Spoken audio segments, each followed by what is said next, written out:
Kalian tahu nggak, Cina tuh bener-bener ugal-ugalan. Dia udah borong emas sampai 5.000 ton lebih di tahun ini mungkin untuk jaga inflasi negara mereka. Dan dia juga ajak negara-negara tetangga seperti India untuk borong emas juga. Dan Cina juga membatasi negaranya buat negaranya tuh ekspor perhiasan atau emas ke negara lain. Karena Cina tuh nggak mau sampai emasnya tuh di luar negara mereka. Mereka maunya emas itu ya di Cina. Mereka maunya memperbanyak emas di negara China karena mereka untuk menjaga inflasi mereka. Jadi benar-benar emas tuh nggak bisa yang namanya turun sampai 1 juta tuh nggak bisa. Hari ini emas turun 15.000, 20.000 itu kan harus serok. Karena emas pasti bakal di 2 juta. Itu udah pasti karena negara Cina beneran borong emas gila-gilaan. India borong emas. Jadi emas tuh benar-benar langka banget kan, tau nggak? Gold spotnya tuh misalnya turun anjlok.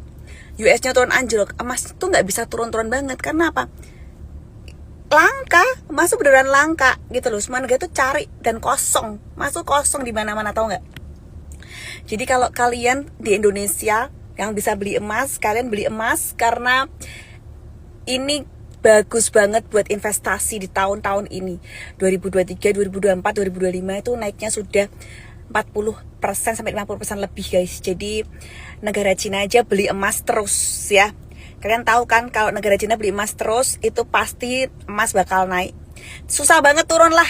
Mereka borongnya gila-gilaan guys. Seluruh dunia mungkin mau diborong sama Cina kalau misalnya ada tuh. Cina negara superpower tuh borong emas untuk menjaga inflasi negara mereka. Jadi buat kalian yang mau investasi emas perhiasan itu bener-bener rekomen banget. Kalau aku suka yang aku pegang fisiknya. Biji toko emas asli Bagong, harganya murah, bisa dikirim di seluruh Indonesia. Jadi buat kalian yang, kalau misalnya aku ya, aku kan hitungannya bukan Gen Z ya, milenial ya. Aku ya nggak mau yang itu.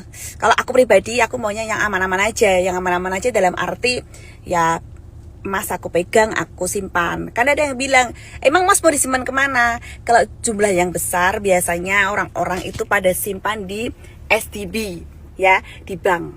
Jadi buat kalian yang misalnya investasi emas, kalau aku suka ya pegang fisik. Tapi kalau kalian suka yang apa, aku juga nggak tahu. Ini kan menurut aku ya, karena aku Gen Z guys, Gen Z ya.